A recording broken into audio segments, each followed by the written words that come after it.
Universidad de San Paulo, Jenny Sousa, doctor en Estudios Culturales para la Universidad de Aveiro, lo mismo, Fabián Vilas, socioanalista y director del Centro Recreándonos de Uruguay, y José Antonio Carinde, catedrático de Pedagogía Social de la Universidad de Santiago de Compostela.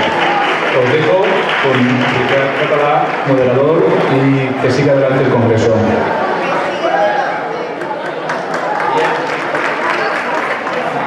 Aquí me tenéis. Quienes estuvieron ayer por la tarde, mi compañera Raquel dice, ahí tenéis al rey, el rey republicano, Ricard Català.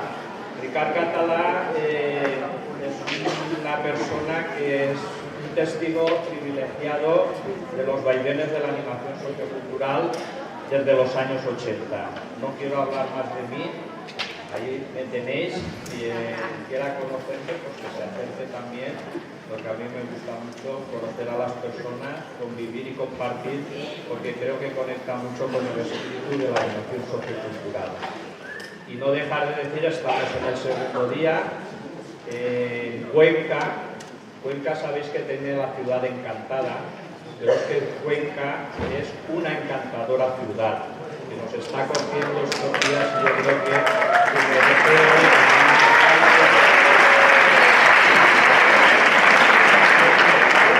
esta ciudad que nos acoge. Estamos en esta travesía del Congreso, en este segundo día. Yo también me siento impresionado, como le pasaba ayer a Marco Marchioni, de este marco, este foro. Estoy nervioso, llevo muchos años en la animación, pero me pongo nervioso. Aquí van a subir personas que a lo mejor se ponen nerviosas, pero no pasa nada, porque creo que somos una familia y en familia pues todos nos entendemos, nos comprendemos y nos perdonamos.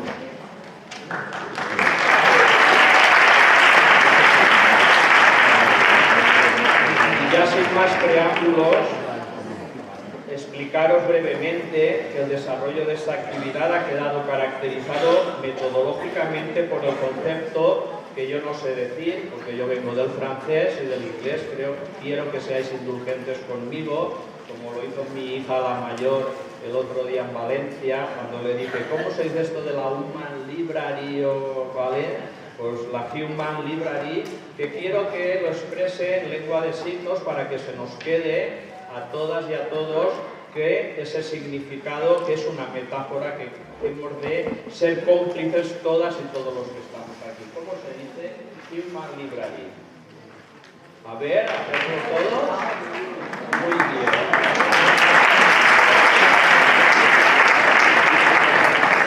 Rocío, ¿no? Y Rocío. Y nos vamos a ir sin saber expresar en lengua de signos animación sociocultural. Vamos a expresarlo, porque yo creo que es importante llevarnos también este recuerdo y esta manera de expresarlo.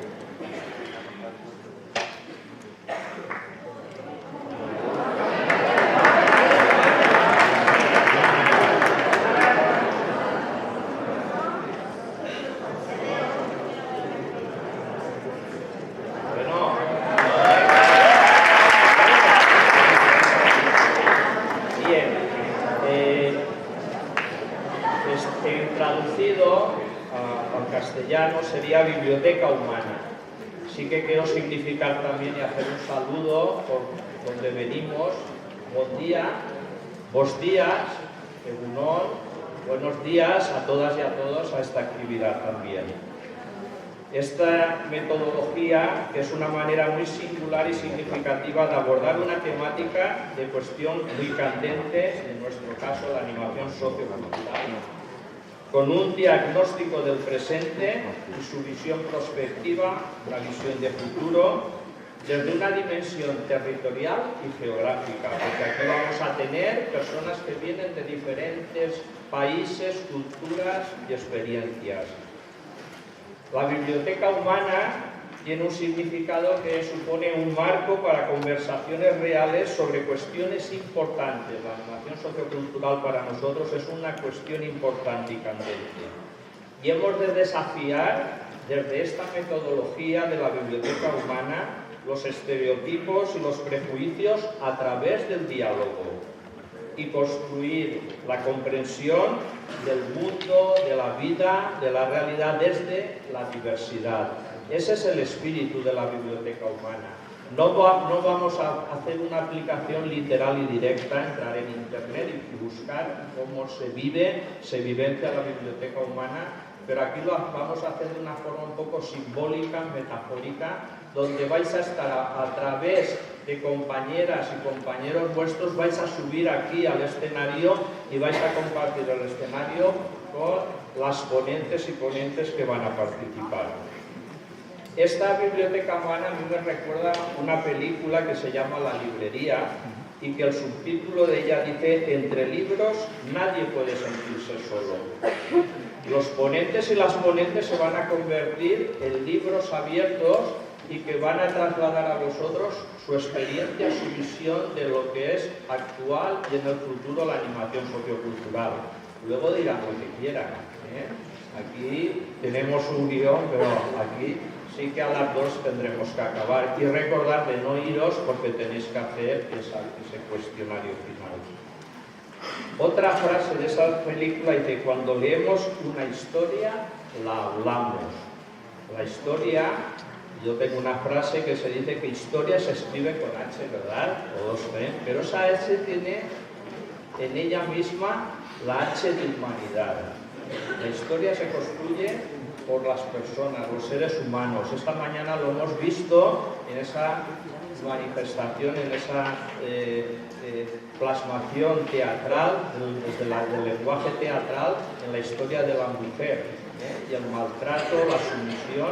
Entonces, nosotros leemos la historia, pero la hablamos. Y en animación sociocultural hay que tomar la palabra. Eso ya lo decía en su momento Paulo Freire. Y entender las cosas, otra frase de la película, hace que la mente se vuelva perezosa. Por eso, en esta actividad de la biblioteca humana, no vamos a solucionar lo que vosotros a lo mejor desde la animación y vosotras pretendéis o buscar. Nosotros vamos a lo mejor al final a suscitar dudas, muchas preguntas. Porque la animación sociocultural siempre lleva, como en una intervención de ayer se hablaba de pensamiento crítico, se lleva a preguntar, a cuestionar, a plantear. Y bien, pues ahora ya voy a dar paso al primer ponente, que puede ya subir aquí al escenario, José Antonio Caride, catedrático de Pedagogía.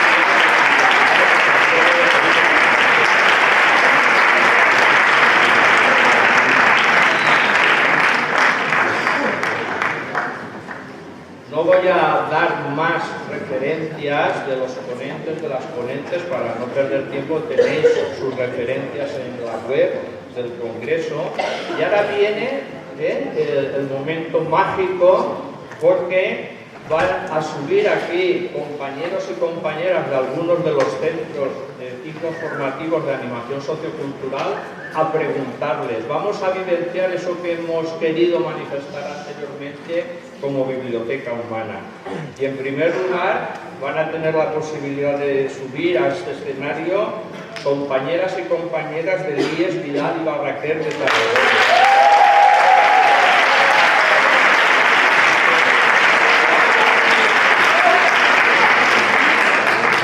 Una cosa muy bonita de esta actividad ha sido que hemos hecho el congreso antes del congreso, hemos hecho un precongreso a través de que han tenido que preparar previamente estas preguntas y lo han trabajado dentro del ciclo formativo, dentro de sus sesiones formativas durante el mes de septiembre y de octubre. Voy a dar paso, en primer lugar, a Rocío y a Lorea, y que le van a preguntar lo que desde el pensamiento joven, crítico, quieren decirle a José Antonio Caride.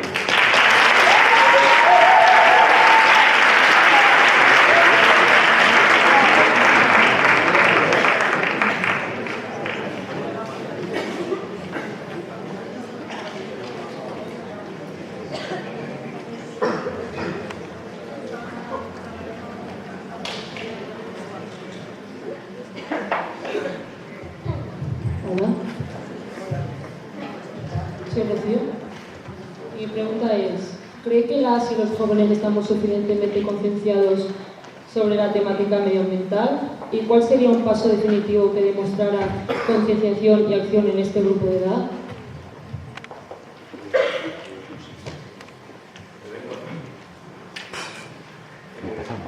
Ante todo, gracias.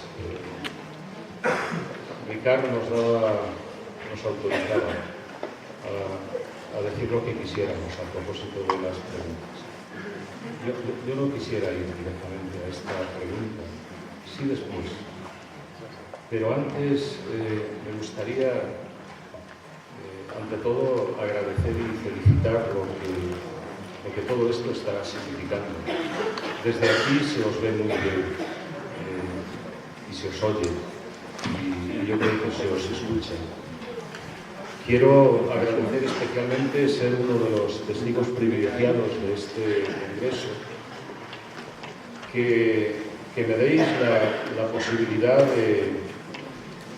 de la reflexión, del pensamiento, ojalá que crítico, porque lo necesitamos, y especialmente poner en valor todo lo que han significado estas preguntas, que en sí mismas son respuestas, que nacen, yo creo que de una sensibilidad no solo juvenil, sino social, cultural, ética, sin la cual creo que de ningún modo se podrían haber formulado.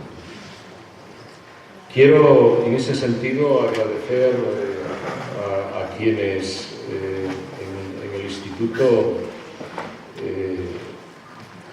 Vidal y Barraquer, ahora Rocío y Lorea, que están aquí, pero también a Adrián y a David, que estarán después, y a Pilar, su maestra, su profesora, que sin duda lo ha sido para que todo esto, desde el mes de septiembre, nos esté dando la posibilidad de conversar.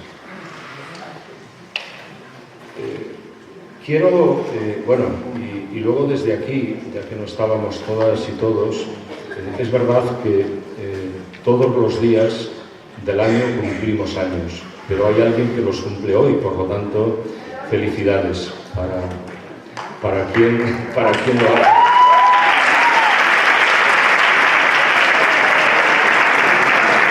Bueno, porque como escuchábamos y hemos tenido antes en la música y en la poesía a dos grandes maestros, a Joan Manuel Serrat y a Joaquín Sabina, hoy, como tantos días, puede ser un gran día. Y lo puede ser, y yo en este sentido me he quedado en el atril ahora, porque me gustaría comenzar leyendo. Leer como un modo de elogiar la lectura y todas sus escrituras, las que están antes y las que vienen después, también en las preguntas. No hay posibilidad de ser libres sin libros.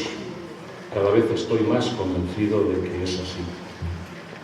No hay cultura que se pueda construir si no nos lleva al conocimiento y desde el conocimiento al reconocimiento de aquellos que nos dan la posibilidad de leerles.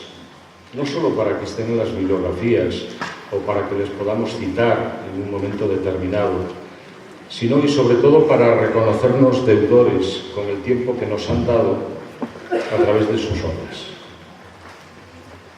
Son galego, veño de Galicia, vivo en Galicia, en Santiago de Compostela, y quiero traer con nosotros, él no lo sabe, a Manolo Rivas. Manolo Rivas fue una de esas voces cívicas que en la Plaza del Obradoiro hace años nos hizo gritar colectivamente nunca más. Era un grito cívico, un berro cívico, ante la barbarie de eso que de pronto se vuelve negro. Le llamemos chapapote o cualquier otra cosa.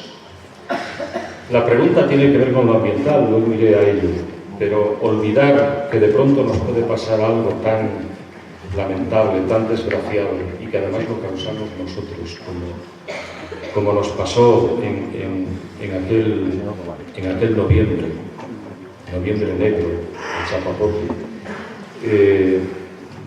es algo que no puede ir a cualquier rincón, tiene que estar en la memoria y tiene que estar en la historia para que efectivamente nunca más suceda. Manolo Rivas, su último libro, yo diría el penúltimo, porque es incansable escribiendo, hace un manifiesto rebelde. Os invito a que lo leáis. Es un contra todo esto. Y yo voy a comenzar por esta lectura porque creo que es la respuesta, o son las respuestas, yo no lo podría hacer mejor que él, a esas inquietudes que trasladaron Lorea, David, Rocío y Adrián. Lo dice así, lo escribe así Manolo Rivas. Todo esto es descivilización. Todo esto es retroceso y rearme. Todo esto es la producción de miedo para poner en cuarentena derechos y libertades. Todo esto es la sustracción de la democracia. Es la producción de grietas, de desigualdad, desmantelamiento de los espacios comunes, producción del odio hacia el otro, al diferente. Es el machismo como sistema. Es la guerra contra la naturaleza y la caza de los ecologistas. Es la domesticación intelectual. Es la indiferencia y el cinismo.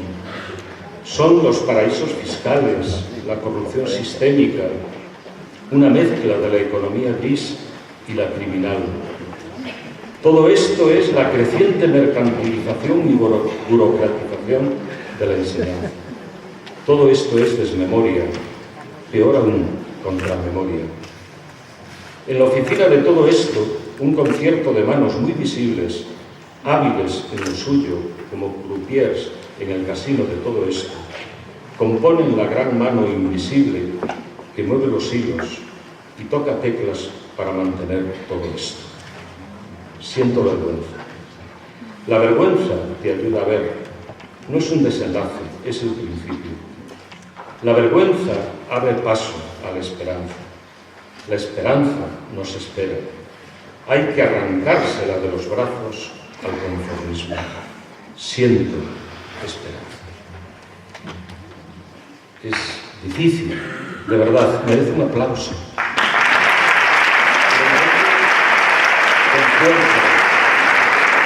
Incluso para él, que no sabemos dónde está, puede escuchar.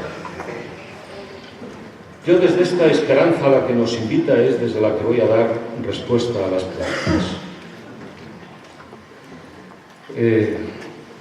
Los jóvenes, vosotros lo sois, la gran mayoría, yo también, son los que menos, con los niños y niñas, huella ambiental producen en el mundo. Es decir, son los que generáis menos impacto ambiental, menos daño. Y sin embargo, el mundo que os vamos a dejar y el que ojalá podáis dejar y dejaréis a vuestros hijos, hijas, será un mundo lleno de dificultades y de daños ambientales. ¿Qué nos pasa? Tenemos, seguro, más información que nunca. O al menos la posibilidad de acceder a ella. Tenemos, al menos quienes estamos aquí, más formación académica, yo diría dentro y fuera de las aulas, que cualquier generación precedente. Tenemos, como nunca más, invitaciones a la transformación. Este congreso nos llama a ella. Estoy jugando con las palabras. Pero a la transformación ahora se apuntan todos, hasta los de vos. No hay nadie que a la derecha o a la izquierda, si estos términos todavía tienen alguna vigencia, diga que no quiere cambiar nuestros modos de ser y de estar en el mundo. Es decir, nuestros modos, en definitiva, de relacionarnos nuestros modos de convivir y sobre todo nuestros modos de respetarnos, comenzando por el respeto a la vida en toda su diversidad. En toda. ¿Qué podemos hacer ante esto? Bueno, pues yo diría que fundamentalmente darnos la posibilidad de que la ciencia, que es una expresión que va en conciencia, con todo lo que nos da de conocimiento y a veces de sabiduría, sin duda, nos dé la posibilidad efectivamente de que tomemos conciencia. No es una invitación solo a un cambio de actitudes, no es una invitación solo a un cambio de comportamientos, que también. Es una invitación a un cambio de mentalidades, las más difíciles, a un cambio de valores. En definitiva, a situar la ética en un principio básico y fundamental de todo lo que pensamos, decimos y hacemos en relación al ambiente o al medio ambiente o como queramos llamar. Nosotros hemos optado por hablar de lo socioambiental porque nos parece que nos representa mejor, que no necesariamente significa situarnos en una perspectiva antropocéntrica que combatimos, sino biocéntrica. Lo que está en el centro es la vida de todos, de todas, la vida que se está perdiendo minuto a minuto en el mundo, con la desaparición de especies que no volverán, que no hay capacidad ni tan siquiera genética, ni ingeniería genética para recuperar. Para que un cambio que nunca quisimos deje de serlo. ¿Quién nos iba a decir a nosotros que en algún momento íbamos a no querer un cambio? Estoy hablando del cambio climático. Estamos hablando de luchar contra esto. Voy a finalizar con dos cuestiones. Una, que esta ética nos permita ir de las palabras a los hechos. Que nos permita que todo aquello que declaramos y que en cierto modo decimos que vamos a hacer, porque habla de derechos humanos, habla de derechos ecológicos, se haga realidad y dejen de ser simplemente palabras, por muy importantes que sean. Y voy a hacer un juego de palabras, porque creo que es donde efectivamente los jóvenes, y todos en definitiva, hemos de sentirnos partícipes. Hay una expresión que Al Gore, fundamentalmente Al Gore, no solo él, hace años nos dejó como un testimonio del mundo en el cual estamos. Él hablaba de la verdad incómoda. ¿Os suena, verdad? Yo creo que lo que necesitamos es darle un giro a estas palabras y situarnos en la incomodidad de la verdad. ¿Qué es distinto? No es lo mismo. La incomodidad de la verdad nos debe llevar a desvelarla. Eso lo decía Paulo Freire cuando hablaba de educación. Nos debe llevar a inquietarnos. La educación es para inquietar, no para aquietar. La educación es para dejarnos intranquilos, no tranquilos, aunque esto último lo necesitemos también. Solo en la medida en que nos inquieten las verdades que tenemos, comenzaremos a pensar cómo podemos construir otras verdades. Yo es en lo que creo y es en lo que pienso que es una tarea que, siendo de todos, al final es de cada uno y de cada una de nosotros. Y la animación sociocultural y la educación social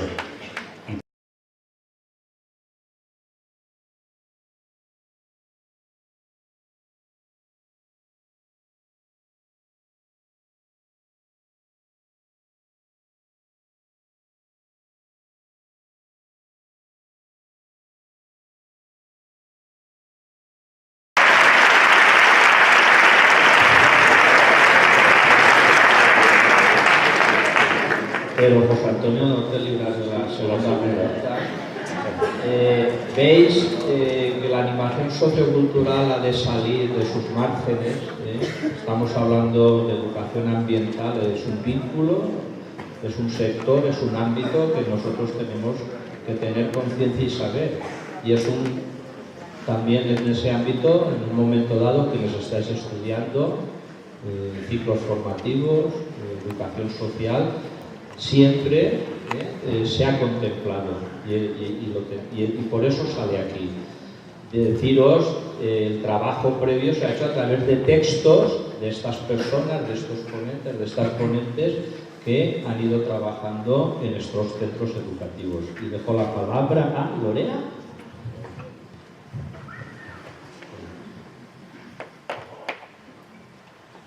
La educación ambiental lucha contra la pobreza, subdesarrollo y cuidado del medio ambiente. Aún así, la desigualdad entre países favorecidos y desfavorecidos sigue en aumento. Entonces, ¿cuánto tiempo ha de pasar para que los países dejen de priorizar intereses económicos por encima de los sociales?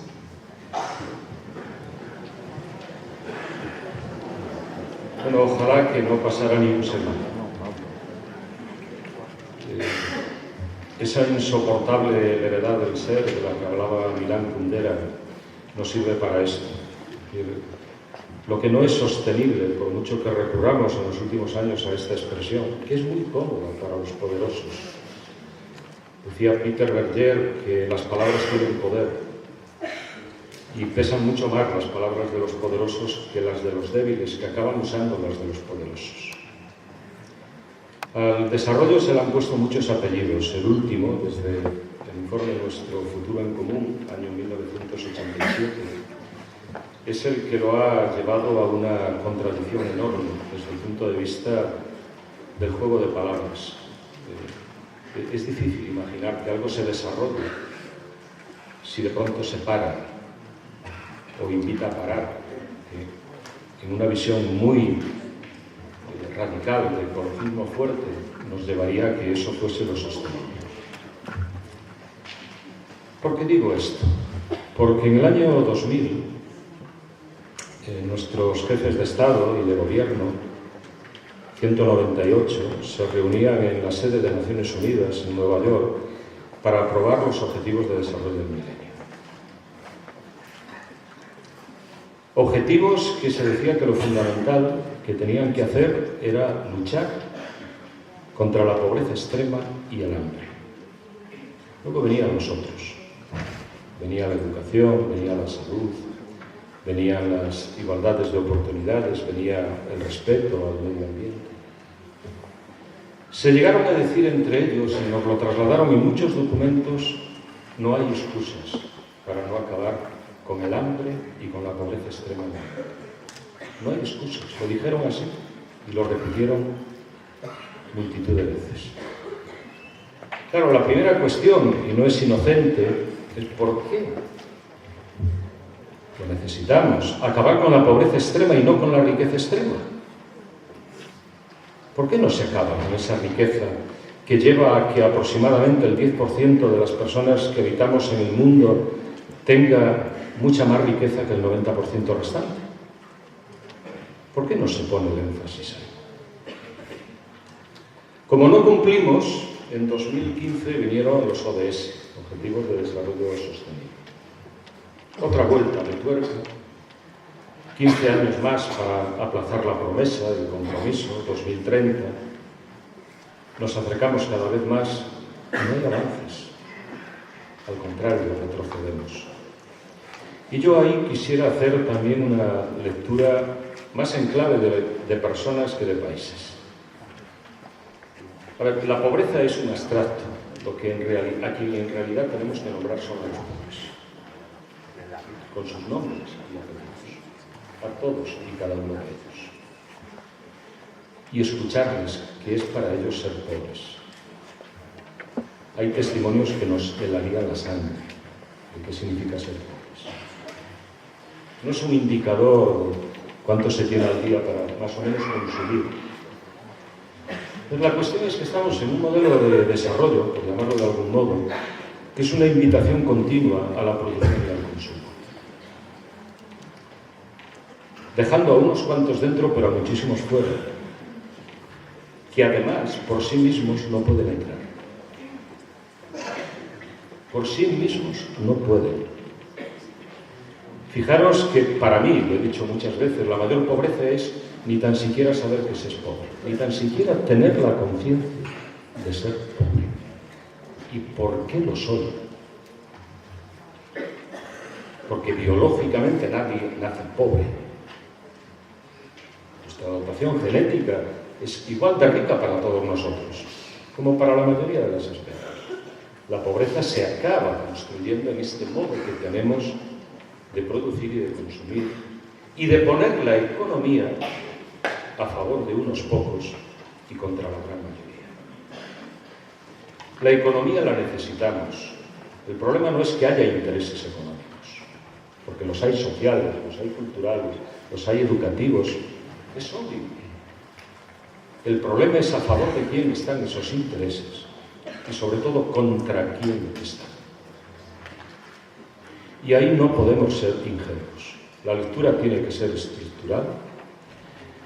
La lectura tiene que llevarnos a pensar que esta lectura que podemos hacer de la pobreza es una lectura que se hace siempre desde un rincón del mundo. Y el nuestro, con lo regular o mal que nos va tantas veces, no deja de ser de los más acomodados. Bueno, yo en ese sentido quisiera, esencialmente decir que no hay respuestas mágicas.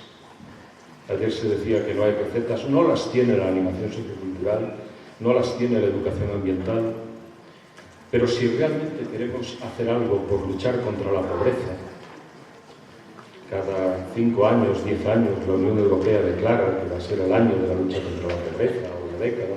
Ya hemos pasado unas cuantas y estamos peor. Yo creo que no se trata ya de pensar en países ricos y países pobres, sino dentro de cada país quién es rico y quién es pobre. La cuestión es esa, porque están a nuestro lado, no están fuera de cualquier frontera que podamos trazar. Están aquí, es cuestión de verles, es cuestión de mirarles.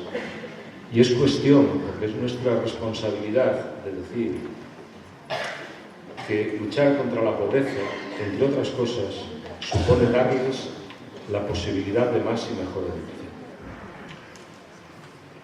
Más y mejor educación. Y como decía Pedro Demo, un sociólogo brasileiro de la Universidad Federal de Brasilia, educación rica para el pobre, para los pobres. Es decir, educación de calidad como la mejor para todos. Y eso nos llevaría a preguntarnos muchas cosas acerca de la educación que tenemos, la que necesitamos y la que reivindicamos o deseamos. No son lo mismo, parece igual. Y terminaría diciendo que sin la ingenuidad a la que nos podría llevar creer que la animación sociocultural o la educación puede acabar con la pobreza, yo diría, bueno, es que quien tiene que estar convocada es la política. Y las políticas educativas, sociales, culturales, económicas. Porque nos necesitamos todos. Y lo que no puede ser es que, incluso en estos países que decimos como el nuestro, que se han desarrollado, somos la 13ª potencia en el mundo, además se habla así, potencia. En PIB hemos sobrepasado a Canadá en las últimas estadísticas y tenemos 13 millones de pobres. ¿Cómo es posible esto? ¿Cómo se puede entender? Bueno, no es... yo soy de la pedagogía de la esperanza, no soy de la pedagogía del oprimido, aunque necesitemos la primera. Por lo tanto, bueno, os invito a que hagáis de cualquier educación. A veces necesita apellidos, a veces no. La educación ambiental los necesitó y cuando se reivindicó como una educación política, la primera en decir que se necesitaba fue la primera en decir que ya no valía, que fue la UNESCO. La UNESCO dejó de hablar de educación ambiental porque le encanta mucho más hablar de educación para el desarrollo sostenible. No acaba de aclararnos qué es eso, pero es mucho más cómodo porque tranquiliza a cualquiera. Estén en una ONG o sea el jefe de una gran potencia, podemos decir China, Rusia, hasta para Donald Trump. Qué pena. Gracias.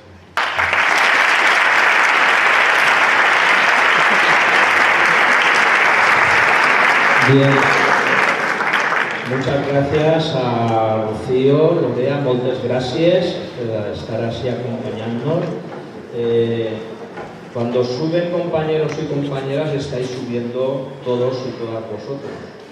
No podéis subir las 700 personas, 600 las que estéis aquí. Pero de alguna manera queremos romper escenario y hacer esa metáfora también. Yo creo que una primera conclusión y también que es la pregunta, pero una primera conclusión, animación sociocultural y desarrollo sostenible tienen que ir de la mano. Yo no sé si es un reto o lanzo un reto.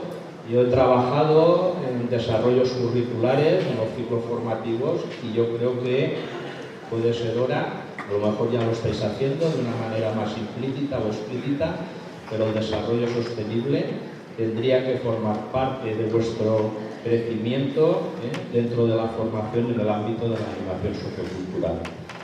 Bien.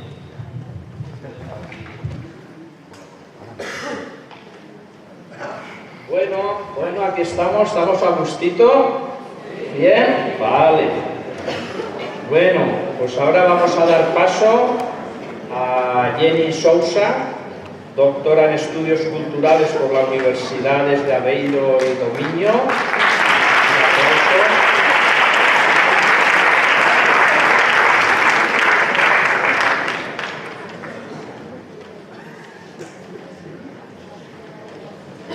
Ahora me lo traducirá José Antonio, que no he entendido muy bien lo que me has dicho.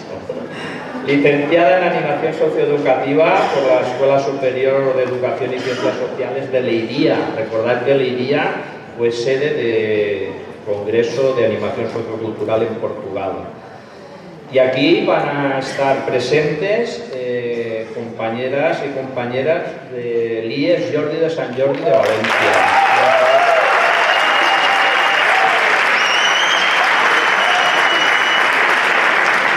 Bien, aquí tengo que deciros que, lo digo yo soy docente, soy formador, yo podría ser profesor vuestro en estos momentos en el IES Jordi de Sant Jordi. Mi destino profesional sería ahí, pero bueno, estoy trabajando en la gestión educativa, en la administración educativa, porque a veces nos hemos de meter algunos y algunas de nosotros ahí en la administración educativa, en eso de lo público, como un poquito quintacolumnistas, para que también quienes están por ahí llevando políticas educativas, etcétera, pues un poco alguno o alguna dentro de la modestia pues se puedan cambiar ciertas cosas, o ese es el intento. Bien, voy a dar paso, si no me equivoco, a Joserra, ¿puede ser? Y a Andrea.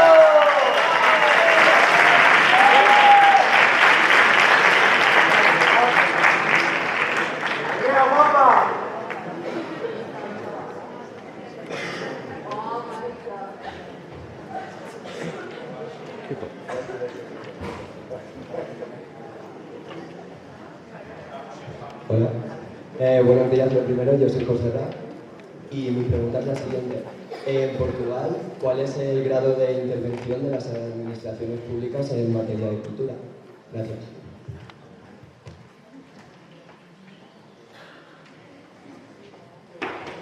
Olá, bom dia. Antes de mais, vou dizer uma coisa óbvia. Sou portuguesa e falo português. Pois, pedi desculpa, porque não sei falar castelhano. Mas, Ricardo dizia, estamos em família e a família perdoa-se. Portanto, vou falar em português, devagar, pausadamente. Eu desconfio que ali para a colega deve ser um desafio maior ainda.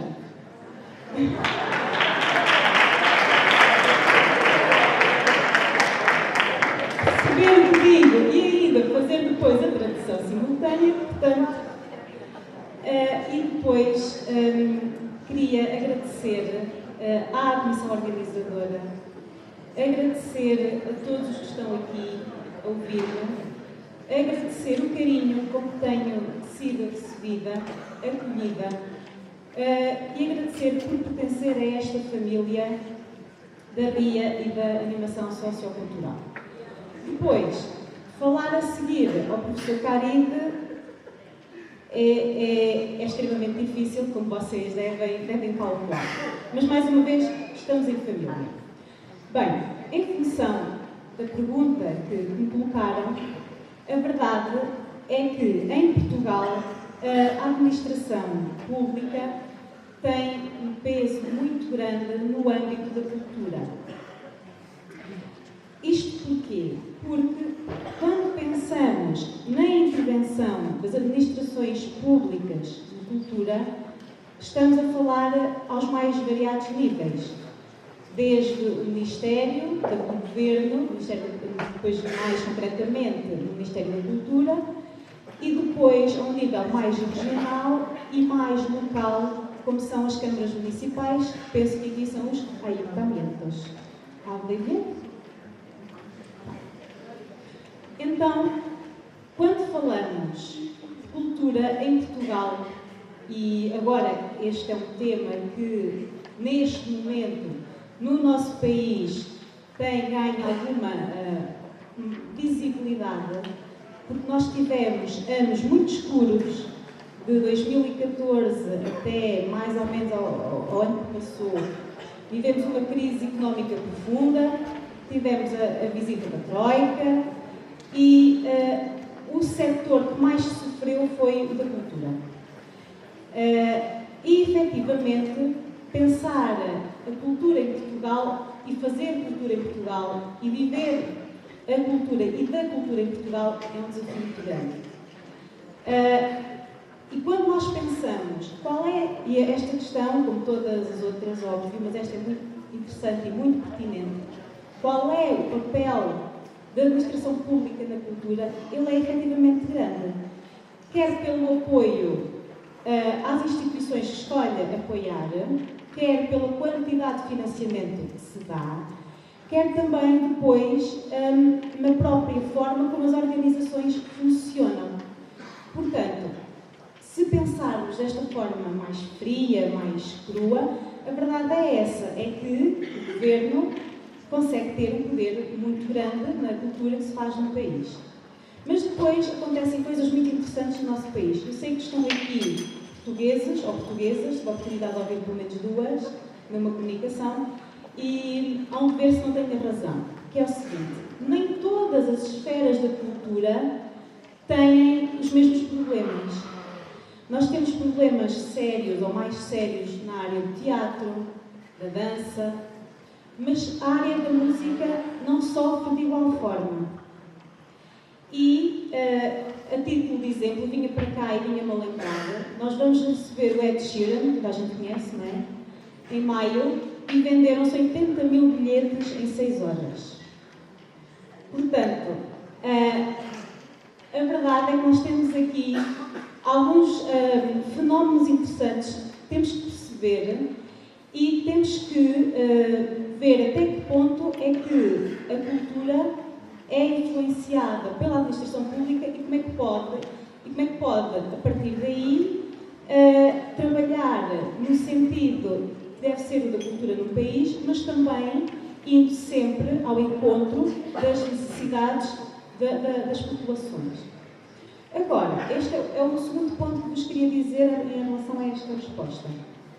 Também percebemos que, quando o trabalho é mais local e quando se deixou de fazer gestão cultural ou programação cultural só para paredes, e percebemos que as pessoas também são produtoras de cultura, as pessoas efetivamente aderem e participam ativamente. Este segundo fenómeno interessa mais ainda enquanto animadora e no âmbito da animação sociocultural, enquanto ferramenta de transformação. A verdade é que, em termos de associativismo, E em termos de participação ativa através da cultura, das artes, quando as pessoas sentem que há uma porta aberta e que são acolhidas, as pessoas participam. Eu vivo em Fátima, mas trabalho em Leiria, e tenho vindo a acompanhar o trabalho de vários municípios, ayuntamentos, de forma próxima. E eles próprios já perceberam que é preferível investir em chamar as pessoas a participar, em apoiar grupos de teatro locais, em apoiar aquilo que se faz envolvendo as pessoas e as pessoas sentindo que estão a contribuir ativamente, que isto é uma ótima forma de dinamizar culturalmente as localidades. E as pessoas envolvem-se e são mais reflexivas, são mais críticas, no fundo são mais cidadãs. Portanto, de uma forma assim breve à questão que me colocaram, a administração pública, não é, continua e tem um poder muito grande. Os próprios ayuntamentos são públicos. Mas, se olharmos para além daquilo que é o mais direto, que é financiamentos, se olharmos para todas as outras estratégias comunitárias que estão a ganhar cada vez mais força, a verdade é que as pessoas estão também a envolver-se mais e este poder deixa de ser tão direto e deixa de ser tão grande ao nível dos governos e das associações públicas para passar a ser das pessoas. Não sei se me fiz perceber. Sim? Muito obrigado. Bien, persona, di alguna, un poquito una silla.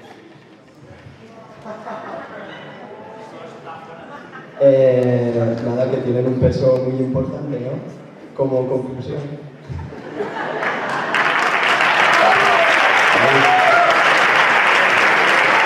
Esto no se lo esperaba. Imagínate que yo te estuviera de profesor tuyo. Qué peligro. Bien, damos paso a Andrea para que tome la palabra. Buenos días. Mi pregunta es, ¿crees que se tiene que utilizar el ocio como herramienta de transformación social? Obrigada.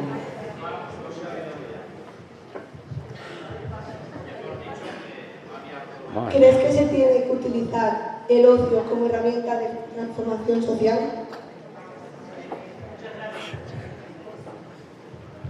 Muchas gracias. Sim, claro. O ócio, do meu ponto de vista, é fundamental quando falamos de transformação social. Falar de ócio é falar de tempo. E se olharmos para a nossa vida cotidiana, é o stress, vivemos um ritmo frenético. Estamos aqui, mas estamos a pensar nas 500 coisas que temos por fazer ou que ainda temos por fazer e quase dá a sensação que andamos assim numa corrida.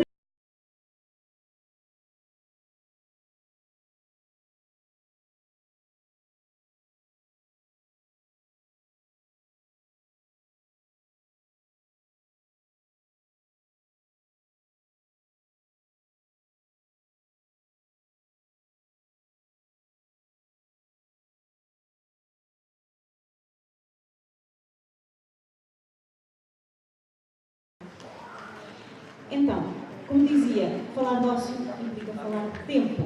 Este tempo que é meu e que eu utilizo para o meu desenvolvimento, para me tornar melhor, para eu me encontrar comigo própria.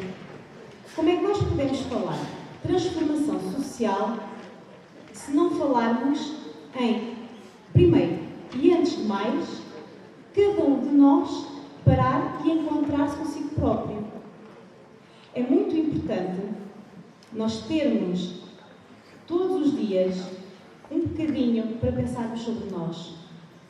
Termos um bocadinho para nos posicionarmos, refletirmos sobre nós, para depois aí termos disponibilidade para nos encontrarmos com o outro. Os telemóveis, as novas tecnologias, as redes sociais são coisas fantásticas, mas se repararem, aprisionaram-nos num mundo que muito facilmente nos deixamos afundar. Também do encontro, e sobretudo do encontro com o outro, o encontro verdadeiro. Então, enquanto animadora, quando penso num projeto, penso numa atividade de transformação, de desenvolvimento de competências sociais, de promover a mudança, parece-me que temos que começar primeiro, antes de mais, por nós. E por este exercício de eu pensar no meu desenvolvimento, o que eu posso fazer, quem sou hoje, e depois partir daí e desenvolver competências sociais, como dizia. Portanto, em resposta ao que me foi colocado, sempre que começo um projeto ou faço acompanhamento de projetos, considero essencial trabalhar esta perspectiva do ócio valioso, do ócio humanista, que atribui muita importância à liberdade, à participação e também a estas duas questões, que é a parte individual, mas que só se realiza em pleno com a parte social e grupal, em suma, comunitária. ¿Sí? Gracias. Obrigado. Andrea, te ha quedado claro, meridianamente muy bien. Muchas gracias. Moltes gràcies també.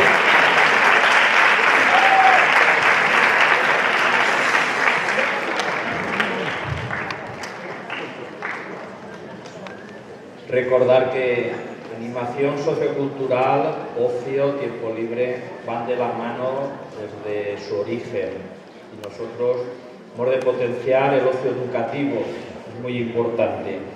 Vamos a dar paso, porque él también en esto podría decir muchas cosas. Fabián Vilas, socioanalista y director Centro Recreándonos, nos viene desde Uruguay, desde el otro lado de...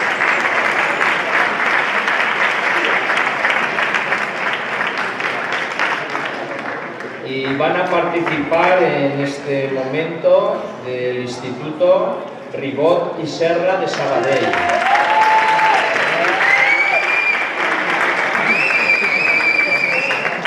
Podéis subir aquí Laura, ¿y era Fenoa o Fenda? Fenda. Es que mi O y mi D son iguales. Un aplauso.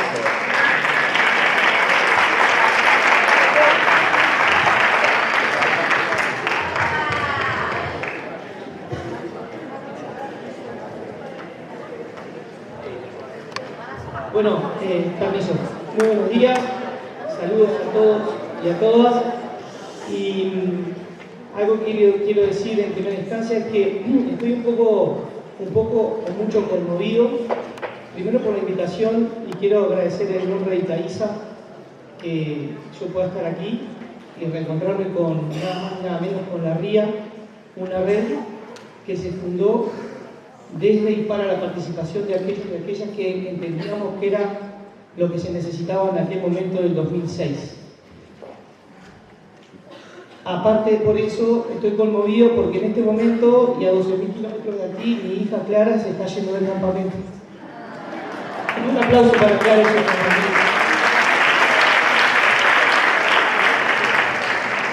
Clara me planteaba ayer por esta cuestión de la tecnología, que nos pudimos ver, que estaba nerviosa pero que estaba contenta, porque a ella le parecía, y se lo digo casi que literal, que el campamento le iba a servir para conocer mejor a sus amigos, y está muy bueno. Y para quien se dedica a esto, y a mi compañera Fernanda, su mamá, que también se dedica a esto, nos parece fundamental que nuestra hija de 7 años, sin haber sido puesto nosotros como una prerrogativa, como algo que le tenía que decir, puede interpretarlo así. Así que en realidad estoy muy emocionado y lo quiero compartir con ustedes. Muchas gracias. Segundo, este congreso no es cualquier congreso, es el 7º congreso de la RIA, organizado por un nodo de la RIA, un espacio, un momento y un hito político de la RIA. Político en tanto y en cuanto la política la entendemos como un posicionamiento frente a la realidad, que después deviene en propuestas políticas del tipo partidaria o del tipo de corrientes de cómo queremos y creemos que la vida y otros aspectos de la vida tienen que desarrollarse. Pero lo que sí me parece interesante en esta cuestión de lo político es no olvidarnos de dos condimentos, o condicionamientos o aspectos de la política, que son la ética y la estética. Y la RIA, con sus bemoles, sus luces y sus sombras, creo yo, y estoy casi convencido, ha mantenido una ética y una estética de la cual me siento muy orgulloso. Así que felicitaciones a la organización y a toda la RIA por esto que están haciendo. ¿Sí? Bueno, y pasemos a lo importante que son las preguntas. Hola, yo soy Laura y mi pregunta es, ¿desde el tiempo libre se puede contribuir a construir identidades en una comunidad? Bueno, como primer noción, el tiempo es una construcción social, es una construcción humana, del tiempo que estamos hablando.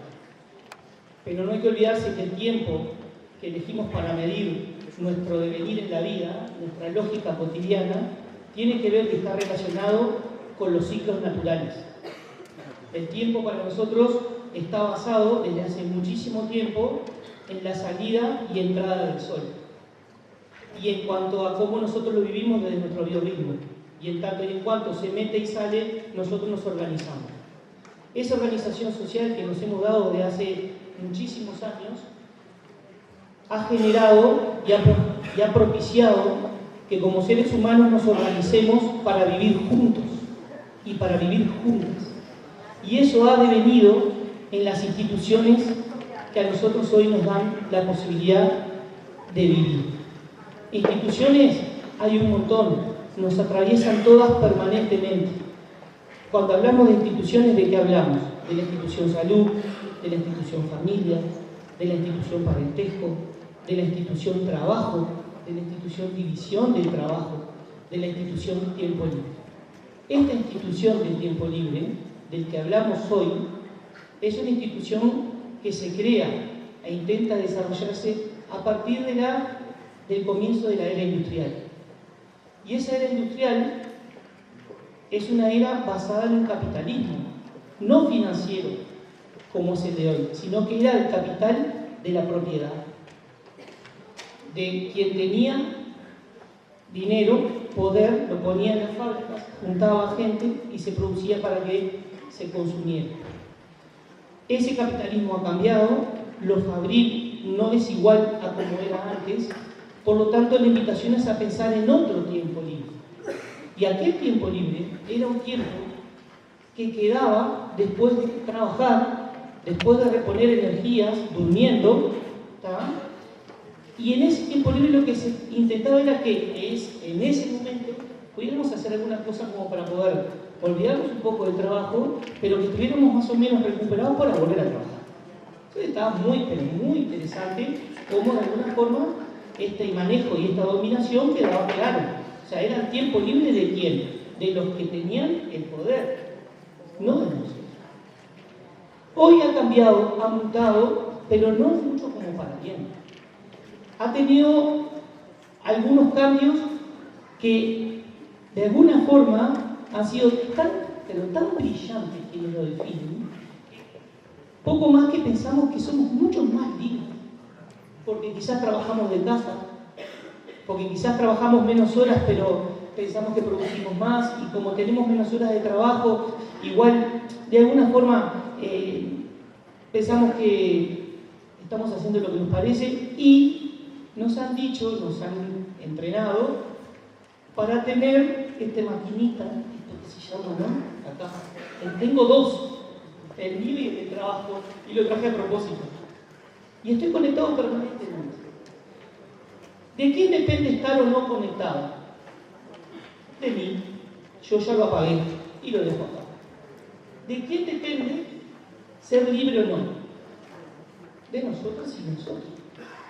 Ahora, esa libertad en el tiempo, que es lo que pregonamos, ese sujeto, nosotras, nosotros, libres en el tiempo, nos posibilita sin duda ser mucho más facilitadores y capaces de unirnos, generar ciudadanía, entregarnos al otro, ser capaces de interaccionar poniendo la escucha para después reaccionar frente a lo que nos dicen y ser capaces de generar ciudadanía, pero desde otro lugar, no la ciudadanía solamente porque soy capaz de vivir en relación, votar y decidir cada 4 o 5 años quién gobierna. No, es generar lógicas cotidianas de convivencia y una sociabilidad mejor y mayor. Y esto es posible, no es romántico, es posible, pero para poder generar estas cosas hay que parar. Parar para pensar, parar para sentir y parar para actuar. Y actuar, cada uno de nosotros no actuamos solos. No hay experiencia humana que esté fuera del vínculo. Y el vínculo implica comunicación, implica miradas, implica afecto e implica opiniones, conflictos y la posibilidad de resolverlos.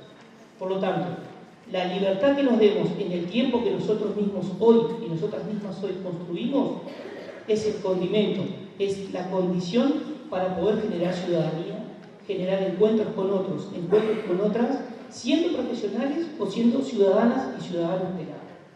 Por ahí lo dejo. Gracias por la pregunta.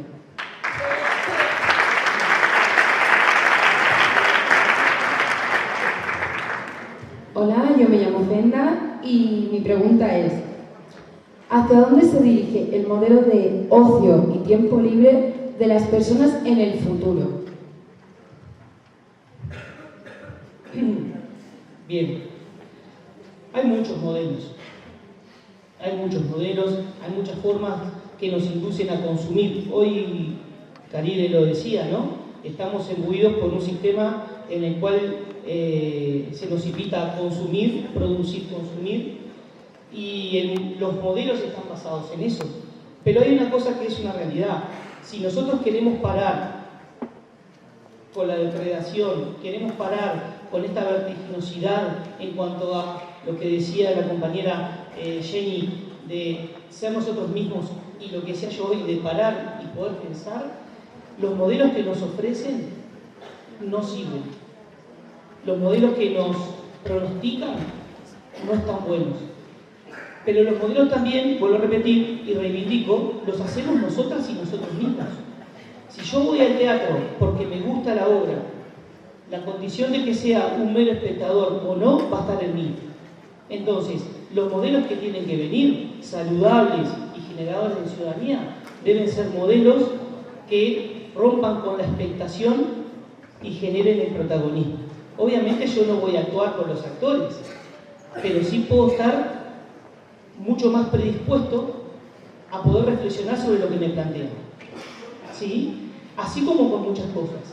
Pero los modelos que se vienen, sin lugar a duda, desde el capitalismo, desde este modelo neoliberal, son modelos netamente de consumo. La invitación, y la animación sociocultural puede hacer mucho de esta invitación, es a que rompamos con modelos que siempre o que permanentemente nos plantean la expectación frente a al protagonismo y a la actuación. Por ahí lo dejo.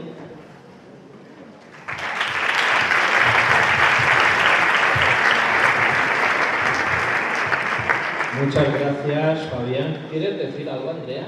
¿Quieres expresar algo? Te digo, perdona, Fenda, me he equivocado.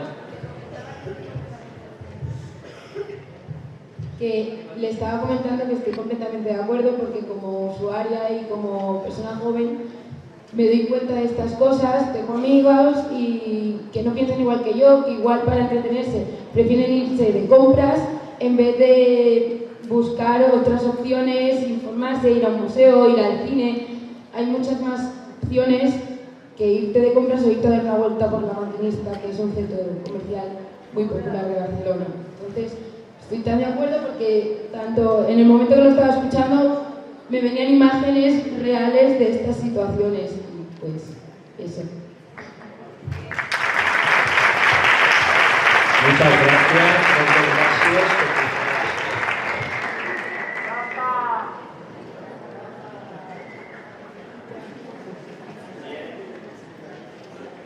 Vamos vamos sumando miradas, vamos sumando pensamientos, experiencias, vida, y ahora ya nos quedaría la cuarta ponente, Juliana Rodríguez, profesora de la Escuela de Artes, Ciencias y Humanidades de la Universidad de Sao Paulo. Es presidenta del Nodo Brasil de la Red Iberoamericana de Animación Sociocultural. ¿Y dónde estás, Juliana, para subir? Un aplauso, bienvenida.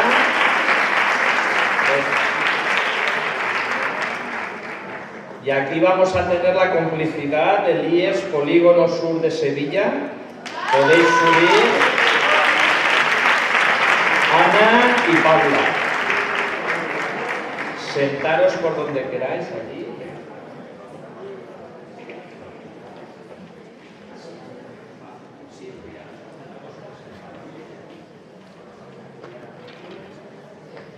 Buenos días, yo soy Ana y mi pregunta es que cómo surgió la animación sociocultural en Brasil.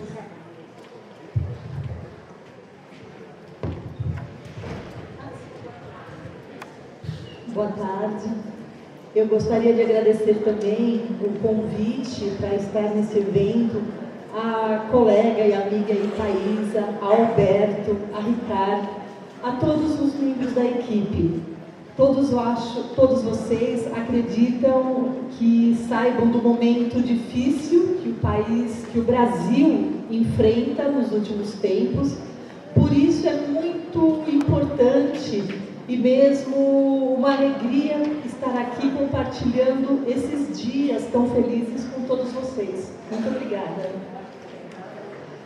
Para falar da origem, da animação no Brasil, eu preciso falar um pouco dos anos 50, 1950, e falar, e anos 60, e falar de Paulo Freire. A animação sociocultural, o animador cultural, nasce a partir do empenho e do trabalho do professor e filósofo Paulo Freire, em um contexto de pobreza do Brasil, em que se fez necessário a articulação, o trabalho de professores, estudantes, artistas, representantes de uma comunidade, de uma região do Brasil, a região Nordeste, para que a educação, a cultura popular fosse valorizada. Este é o primeiro indício da animação e do papel do animador no Brasil que eu particularmente considero mais importante. Após esse primeiro contato com a animação trazido por Paulo Freire, temos também a presença do sociólogo francês Geoffrey Dumazedier.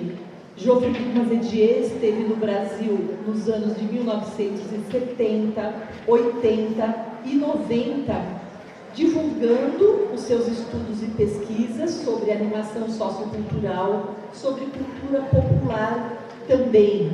Então, esta é uma etapa bastante importante da animação no Brasil.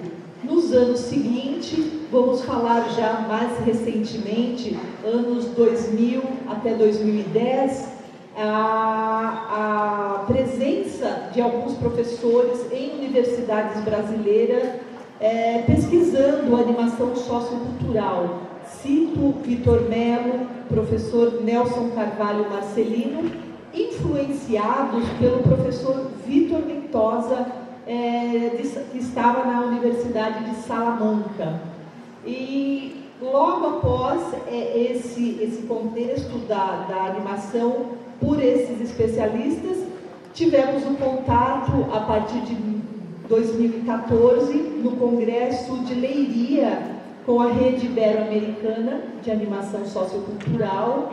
Participamos do Congresso e nos aproximamos da rede. Logo após, participamos também do Congresso em Lima, Peru, e agora aqui. Então, o cenário é esse, surge com Paulo Freire e chega até a criação do Nodo Brasil da RIA. Mas é importante dizer que a animação sociocultural no Brasil sempre existiu na prática, no fazer, o trabalho, mas o nome, a designação, a animação sociocultural ainda é muito desconhecida para muitos.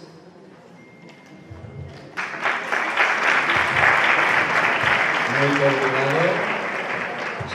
Entonces tú eres Silvia.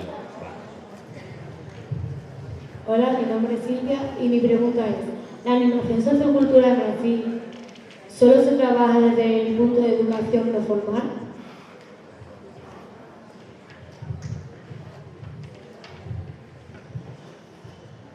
De maneira geral, no Brasil, as atividades, as ações de animação sociocultural, elas estão relacionadas em dois diferentes campos.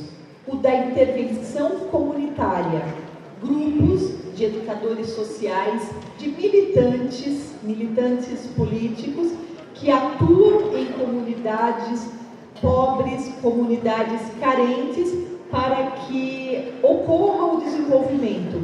Isso no que se refere aos esportes, à educação, como poderia falar, melhoria nas moradias, nas casas, ações relacionadas com a saúde. E também temos a animação sociocultural vinculada com as ações no campo da cultura e da educação, mas em espaços culturais públicos e privados, em organizações não governamentais que promovem diversas linguagens da cultura, através de coletivos culturais, movimento hip hop, movimento de capoeira. Em geral, a animação sociocultural ocorre sim no campo da educação não formal. Ela dialoga pouco com a escola formal, com a universidade. Por isso, notamos essa presença maior no campo da educação não formal.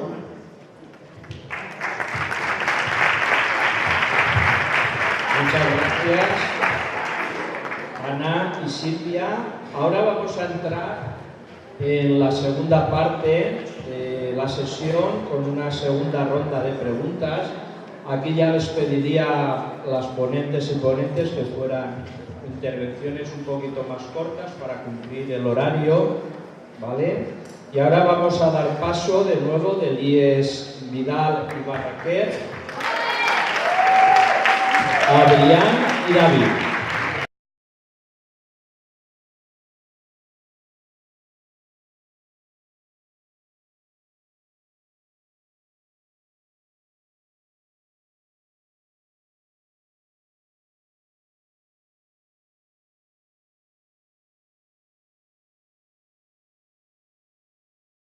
Estas iniciativas como las que estamos viendo, pero mi pregunta es, ¿está la sociedad preparada para asumir el rol y generar un cambio social a partir de la animación sociocultural? Gracias.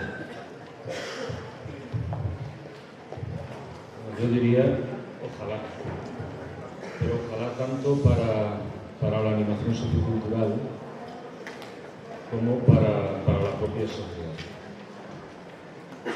Y es un ojalá que de partida lo que supone es reconocernos limitados en la capacidad de generar cambios o transformaciones sociales que van mucho más allá de la cultura, que van mucho más allá de aquello que la animación sociocultural plantea y desea que se lleve a las realidades de los hechos. Vuelvo un poco a subrayar que en esto tampoco podemos ser ingenuos. Cualquier proceso de cambio o de transformación tiene resistencias a que cambiemos y nos transformemos. Hay un artículo muy interesante de Marina Garcés, yo creo que de las voces de nuestra filosofía actual a lo de España, que tiene como título Hacerlos posibles. Ella habla de las políticas culturales y de todo lo que las políticas culturales pueden suponer en la sociedad para que se piense a sí mismo. Si ya consiguiéramos esto, conseguiríamos muchísimo.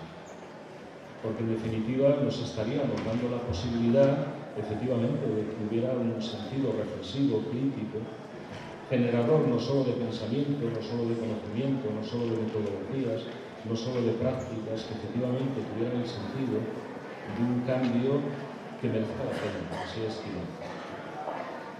Yo no es que sea escéptico, lo que sí veo es que en la animación sociocultural nos hemos olvidado pronto de que si realmente imaginaba un modelo de construcción cultural era aquel que identificábamos como democracia cultural. Y lo que tenemos, y no solo, ojalá incluso, es la democratización cultural. Es decir, son procesos de extensión, de difusión, de hacer llegar la cultura, vamos a decir, no siempre toda la cultura y todas las culturas, a la sociedad. Por lo tanto, creo que desde la animación hemos de ser honestos intelectualmente, académicamente, profesionalmente, para entender que solos no podemos, en esta tarea nos necesitamos todos y no sobra nadie. Y de otro lado hemos, no sé, a mí también cuando se habla de que vamos a empoderar a alguien, el cuerpo me tiembla.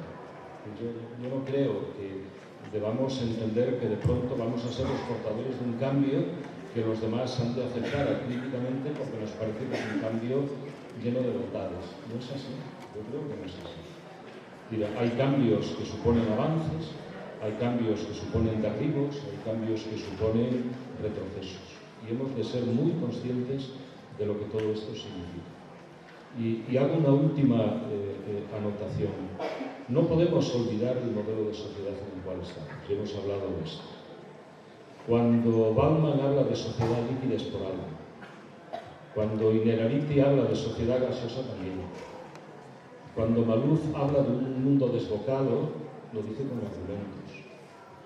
Cuando hasta Vargas Llosa habla de la civilización del espectáculo, ya antes Louis Debord lo hacía, es porque en definitiva estamos en una sociedad que está pensando en la cultura fundamentalmente como un producto comercial. Es decir, algo que se vende y se compra. Y que se pone a la altura no de todas las economías. Hay economías para las cuales, o más bien, hay pobrezas en las economías para las cuales la cultura no es ningún horizonte. Y ahí es donde efectivamente nos jugamos mucho, porque las industrias del ocio, las industrias culturales, las grandes corporaciones que mueven los medios de información y de comunicación, nos recuerdan permanentemente el poder que tienen. Y nadie cede poder a otros de un modo, entre comillas, gratuito. Por lo tanto, cierto escepticismo lo tengo, pero mucha esperanza de que si lo hacemos con otros, juntos, podremos conseguirlo. Pero es un horizonte de tiempos en los cuales, en esto también, como en tantas otras cosas, nos habita más la incertidumbre que la certidumbre. Muchas gracias.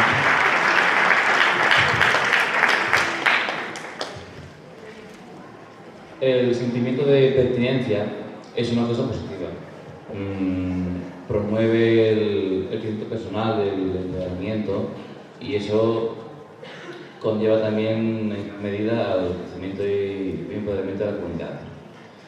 Pero hay veces que se traspasa una línea y llega el sentimiento de pertenencia a ser un poco etnocentrista y hacer que gente de una misma comunidad se vean como enemigos los unos a los otros. La pregunta es, ¿cuál sería el punto de equilibrio y qué debemos hacer desde la organización sociocultural para conseguirlo? Gracias.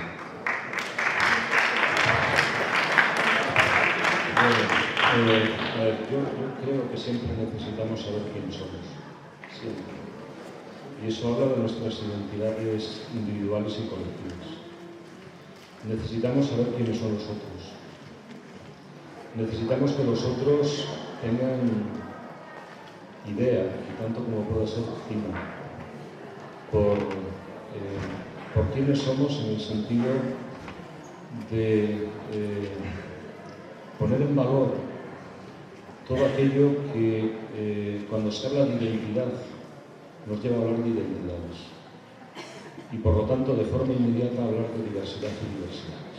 Una no puede habitar ni puede construirse sin otra. Se construye con razones, pero se construye también con emociones. Es decir, en los corazones, nos vale la metáfora de este órgano que tenemos aquí, que en el fondo es un músculo.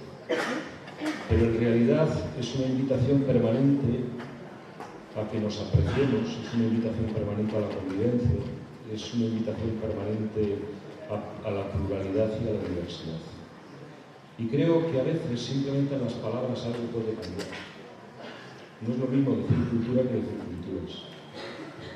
No es lo mismo decir sociedad que sociedades.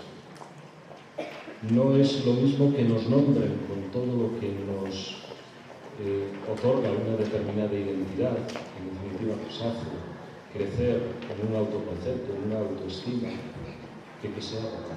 ¿Qué puede hacer la animación sociocultural? Bueno, pues a lo mejor recuperando su sentido etimológico, dar vida a las vidas. Y alentar la posibilidad de que el otro, de que yo siempre otro no soy nada. Esté cerca de ellos, tenga la piel que tenga, la creencia, la religión,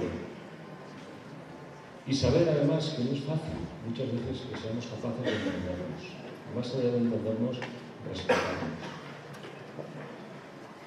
Pero la animación sí que puede hacer mucho, además lo puede hacer en nombre de la cultura, lo puede hacer en nombre de prácticas que efectivamente invocan la libertad, esa concepción de los tiempos que hemos de tener, con una vocación siempre inclusiva. Quien no puede construir la inclusión quien no es desde sí mismo incluyente. Y esto no es fácil tampoco. Por lo tanto, estoy hablando de puntos, no de equilibrio, sino de puntos inestables. La inestabilidad nos genera inseguridades, pero nos sitúa siempre en la posibilidad de estar equivocados y de repensarnos. Y de entendernos en todo aquello que en definitiva nos hace humanos. Es que la cuestión es que sin la diversidad no es posible entender la humanidad.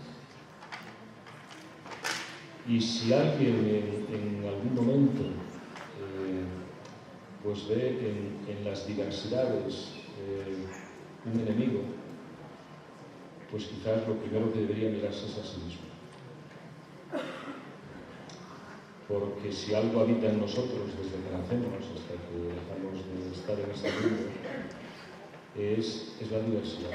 La primera lección nos la da la biología. No somos iguales ahora que hace un minuto. Y en la cultura yo creo que esta es una lección que hemos de aprender, que hemos de interiorizar, que hemos de construir y con la que hemos de luchar. Entonces, si tuviera que decirlo al final, tenemos un desafío. Tenemos un desafío porque hay quien está convenciendo a la sociedad, además haciéndolo en nombre de la democracia, es decir, ganando elecciones, de que unas personas son peligrosas prácticas. Y ya sabemos a dónde nos ha llevado esto históricamente. Los derechos humanos, de los que se cumplirán 70 años, nacieron, están en su preámbulo, para hacer frente al temor, a la ignorancia, a la barbarie. Porque pesó mucho más en qué soy diferente que en qué soy yo.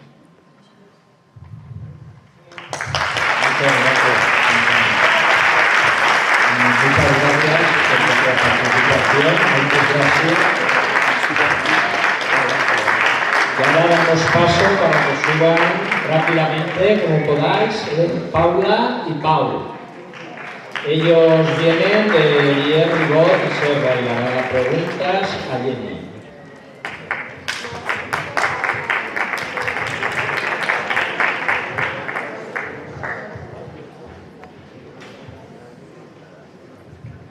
Hola, muchas gracias. Muchas gracias, perdón. Anteriormente hemos estado hablando del ocio como herramienta de transformación. Entonces, a partir de aquí surge nuestra pregunta, y es que, si no me equivoco, has estado trabajando con el sector de la tercera edad. En ese caso, lo que queríamos preguntarte desde nuestra clase es si crees que hay suficientes espacios de ocio para esta tercera edad con ese trasfondo de transformación, o que es algo que debe mejorarse. Gracias. Obrigada pela questão. Bem, em Portugal nós temos, aliás, como a Europa na generalidade, temos uma população idosa muito grande. Em termos de número, somos muitos. É um país muito velho, muito envelhecido. No entanto, é um grupo que não tem grande expressão. O que é que eu quero dizer com isto? Não tem grande voz, não tem grande poder para influenciar decisores. Então, temos muitos idosos, maiores, assim é mais correto, certo? Temos muitos idosos, mas que, na verdade, a grande maioria tem habilitações académicas muito baixas, ou nenhumas, ainda temos muitos analfabetos. Temos a grande parte dos idosos com recursos económicos e financeiros muito baixos e temos uma população idosa que acaba por ser muito pouco expressiva no sentido de dar a sua opinião e de fazer valer as suas necessidades. Então, o que acaba por acontecer é que esta oferta, que me perguntavam, não está... Primeiro, não é suficiente. Há muito caminho a fazer em Portugal, muito caminho, e que deve passar, antes de mais, por ouvir estas pessoas, porque é para elas que estamos, e com elas que estamos a trabalhar. Então, antes de mais, e ao começarmos este caminho, o primeiro passo tem que ser ouvir, trabalhar com e perceber o que é que estas pessoas querem enquanto usufruidores de um espaço de ócio e passar a contemplar, a criar e a pensar, a conceber, a executar espaços de ócio, mas partindo daquilo que são as necessidades e que são os interesses destas pessoas. E não tem acontecido até o momento, mas penso que já começa a haver uma maior sensibilidade para isso, porque dentro de 10, 15 anos já teremos uma população idosa com características bastante diferentes. Já mais escolarizada, já mais, uma voz mais ativa, e temos que nos preparar que esta população mais idosa, mais amorfa, com menos voz, está a mudar, felizmente. Então nós temos também que perceber que nas variadas áreas, e nomeadamente nos espaços de ócio, temos que acompanhar essa evolução, obrigatoriamente.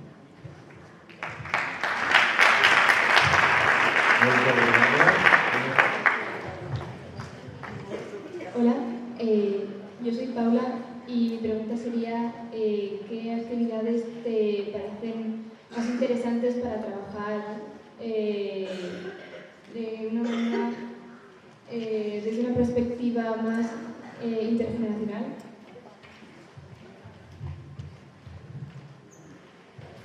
Obrigada. Bem, antes de mais, queria só dizer que, para mim, uma atividade intergeracional é muito, muito mais do que juntar durante 2 ou 3 horas um grupo de crianças, ninhos, sim, e um grupo de idosos. E depois as crianças cantam e os idosos batem palmas. E o animador tira fotografias e põe no Facebook. E fez mais uma atividade intergeracional. Isto, para mim, não é uma atividade intergeracional no verdadeiro sentido da palavra. Ou seja, uma atividade intergeracional tem que colocar a tónica em ambos os grupos, ambas as gerações, mas tem que haver aqui um processo conjunto de construção conjunta e de aprendizagem conjunta e construir aquele projeto e participar no projeto de forma conjunta. É evidente que muitas vezes, e sobretudo olhando mais a nível institucional, é mais fácil fazer o que eu acabei de dizer, que é, vai-se à escola vizinha, vai-se buscar uma turma primeiro ano e, entretanto, canta umas músicas aos idosos que estão sentados na sala a olhar para eles e considera-se isso uma atividade recheada de intergeracionalidade. Mas não é isto, no meu entender, da literatura, o que deve ser uma atividade intergeracional. E respondendo agora mais concretamente ao que me foi perguntado, em Portugal existe, confesso, acredito que aqui também, as bandas filarmónicas.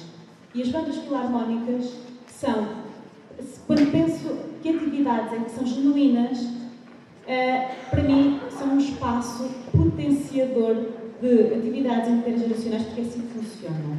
Os mais velhos ensinam a música aos mais novos, ensinam a tocar os instrumentos aos mais novos, e os mais novos ensinam outras coisas aos mais velhos. É feito tudo muito genuíno. É o processo. É assim que uma banda filarmónica funciona. É de aprendizagem conjunta, é um processo de conjunto. Para além disso, e muito rapidamente, para não esgotar o tempo dos colegas, gostava de vos falar de 3 projetos onde estou envolvida neste momento. Um chama-se ProAlfa. O ProAlfa é um projeto em que os nossos alunos maiores de 60 anos da escola onde eu trabalho, do Instituto Politécnico de Leiria, vão a alguns lares da zona fazer oficinas de alfabetização. É um projeto que já tem 3 anos e onde participam as mesmas pessoas, quer os alunos que vão ensinar, quer depois os alunos que estão nos lares e que estão a aprender, e em conjunto decidem processos e, para além da alfabetização, como devem calcular, trabalham-se muitas outras áreas e tocam-se muitas outras temáticas muito importantes, quer para o desenvolvimento de uns, quer de outros. Depois, um projeto que estou a acompanhar com alunos de enfermagem que estão a recolher, junto de idosos que vivem sozinhos nas zonas mais antigas das cidades, nomeadamente de Leiria, na Baixa de Leiria, e estão a recolher, na comissão de enfermagem, o que nos interessava saber era mesinhas e formas antigas de curar, com ervas, com... Como é que há 50, 100 anos se curava determinada ferida ou determinada doença?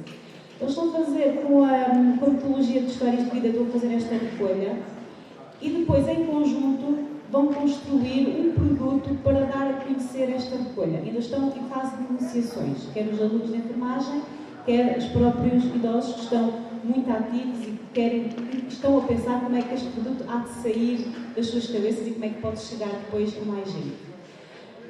Depois, gostaria também de vos dizer que a Leiria tem apoiado muito, sobretudo o associativismo local, a criação e depois o alimentar de grupos de teatro, onde, lá está, precisamos todas as idades, e é uma atividade intergeracional onde o processo é construído em conjunto e todos colaboram de igual forma.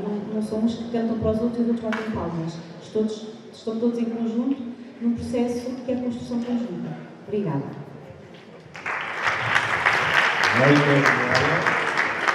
Vemos como espacios de intervención con personas mayores de tercera edad. Tenemos ahí oportunidades también como animadores y animadoras socioculturales. Muchas gracias por vuestra participación. Vamos avanzando y vamos a dar paso a Laia y a Jordi, que van a interrogar a Fabián Vilas.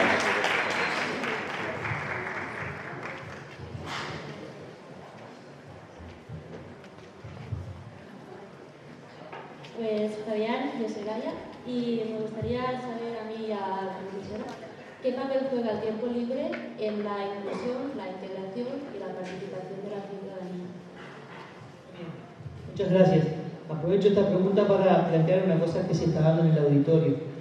Muchos participantes se sintieron en libertad de retirarse en el medio de la actividad y muchos se sienten en la libertad de quedarse. Y esto es participación libre. La mitad del auditorio se ha retirado ya y esto está bueno. Porque en realidad, o porque no les interesa, o porque ya colmó sus expectativas, o porque sintieron hambre, o porque fueron al baño, pero es un hecho de la libertad. Y ninguno de nosotros y ninguna de nosotras hemos dicho, esperen, no se vayan. No, esto es un acto de libertad. Y en este caso, por la pregunta que me haces, justamente el tiempo libre como un tiempo sentido como propio, que es como yo lo entiendo, no como una porción de tiempo, sino que el tiempo libre como tiempo social en el cual yo puedo ser lo más libre que quiera en la medida que tenga las condiciones para hacerlo, de conocimiento, de educación, pero no de educación de la formal, de la educación que he tenido en mis grupos que he ido transitando, la familia, mis amigos, la escuela. Sin lugar a duda va a dar lugar a la posibilidad de participación y a la posibilidad de inclusión a partir de que en esos tiempos se desarrollen actividades, planes, programas, como contaba Jenny, que faciliten esas condiciones. Ante todo, los animadores, las animadoras, tenemos que generar condiciones, ambientes, para que sea posible la participación y la inclusión de las personas, pero no para hacer, ¿sí? Bueno, yo termino en uno con esto. Voy a hacer uso de mi libertad. Muy bien. ¿Puedo proseguir? Perfecto, gracias. Esas condiciones las tenemos que generar, pero también tenemos que estar prontos y prontas para que en algún momento saber dejar y no ser nosotros siempre lo que estamos generando, sino que generar, y reitero y redundo, las condiciones para que el otro general sea protagonista de la propia construcción de esos espacios en los que estamos. Por eso el tiempo libre como tiempo, como espacio temporal, permite un montón de cosas, pero depende de nosotros, profesionales, qué cosas planteamos y desde qué intencionalidad las planteamos. Por ahí voy.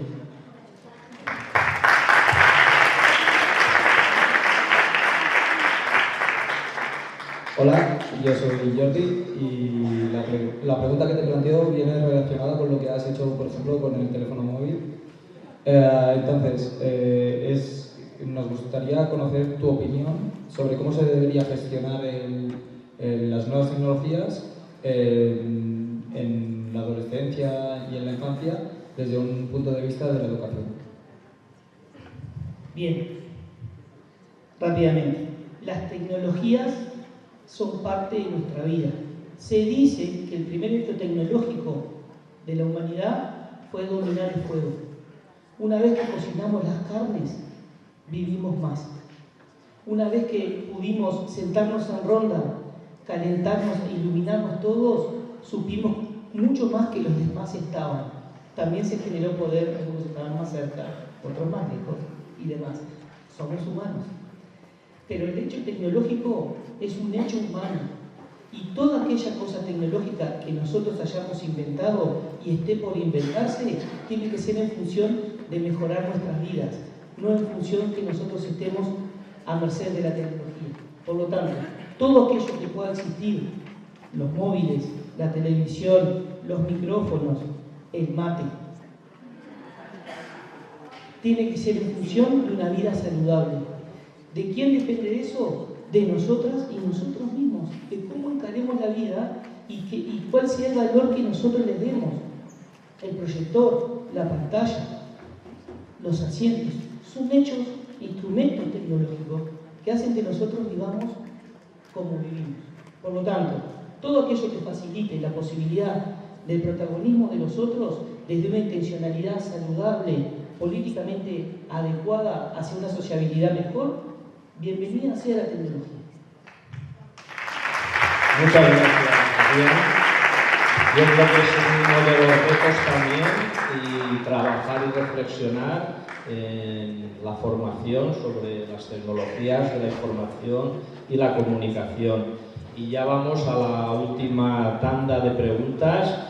Invitamos a subir aquí al escenario, si no me equivoco, ahora sí, Paula, puede ser, y Rocío, que vienen del IES Polígono Sur de Sevilla.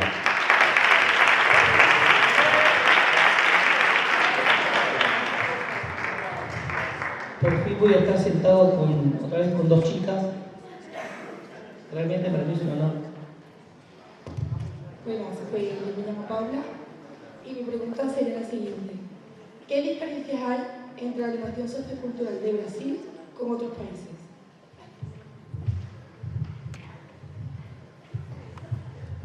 Primeiro, é necessário dizer que o Brasil é um país muito novo, com 518 anos apenas. É um país que foi uma colônia portuguesa e que tem uma república nos últimos 130 anos. Então, no Brasil, ainda se guarda muito da política, da lógica colonialista. As elites ainda acreditam que a exploração do mais pobre, que a escravidão é possível. A elite ainda explora muito o mais pobre. Nesse sentido, é importante dizer que, uma diferença, o Brasil até hoje não conheceu o que vocês chamam aqui de estado de bem-estar social. Isso nunca ocorreu no Brasil. Nós tivemos, nos últimos 14 anos, a partir do governo Lula e do governo de Dilma Rousseff, um grande avanço nas políticas sociais, um grande avanço nos acessos à educação e cultura. O governo Lula e o governo Dilma possibilitou isso. Por isso, foram combatidos pelas elites, estão sendo perseguidos pelas elites. E diante disso, é importante dizer que, enquanto na Europa a animação sociocultural tem o objetivo de oferecer mais qualidade de vida e possibilidades de participação para as pessoas, no Brasil, a animação sociocultural tem como principal objetivo oferecer a primeira oportunidade de participação, a primeira oportunidade de acesso a todos os bens culturais produzidos pela humanidade. Tudo ainda é muito novo no Brasil. O que nos falta é oportunidade, direitos sociais. Isso ainda não existe e nos preocupa ainda mais este momento. Ahora ya te doy aquí la palabra, como aquel que dice esta actividad. Pues mi nombre es Rocío y mi pregunta es ¿cuál es la perspectiva del futuro de la animación sociocultural en Brasil?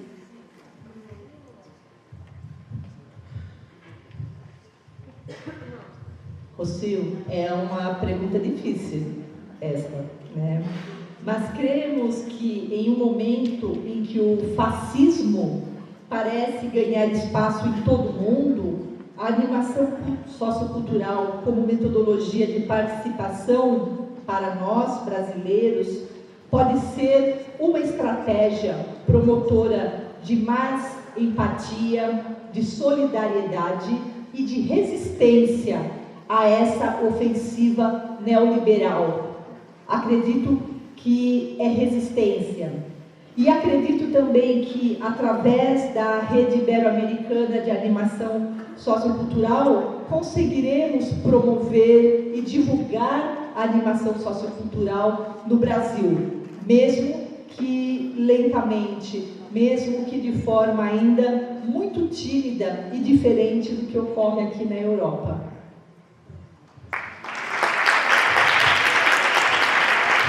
Muchas gracias. Si queréis quedaros aquí como símbolo, ¿no?, de la presencia y de la participación, fijaros que el micrófono ha circulado y creo que ha sido un elemento tecnológico de compartir. Es una buena metáfora este micrófono. Os rogaría, ya que estáis aquí, permanecer, sobre todo para satisfacción luego de participar en el cuestionario final, como se está haciendo en otras sesiones. Yo quiero agradecer, primeramente, voy a poner en primer lugar a los que y a las que estáis aquí y habéis permanecido, ¿vale? Tenéis todo el mérito, pero también tienen mérito quienes han dejado de estar aquí. Sí que se ha hablado de tiempo libre, pero el tiempo libre también tiene una parte de dictadura que nos marcan. Pues son los congresos, los eventos, cuando vosotros y vosotras seáis partícipes y tengáis que organizar actividades, muchas veces el tiempo se os va a convertir en un elemento obstaculizador. Pero es así la vida, ya habéis visto Fabián que antes lo ha transmitido bien en ese sentido. Agradecer también a vosotras, a vosotros, ponentes, que habéis estado aquí, habéis transmitido pensamientos, habéis transmitido diversidad, perspectivas diversas de la realidad, del presente y del futuro de la animación sociocultural. A aquellas alumnas y alumnos que desde los centros se han simbolizado de alguna manera esa interlocución y ese trasvase de sabiduría, pensamiento, conocimiento, experiencias, expectativas y dudas. Y vamos a mirar al futuro. Yo quisiera, de forma también simbólica, metafórica, la animación sociocultural tiene una parte de lírica y de poesía.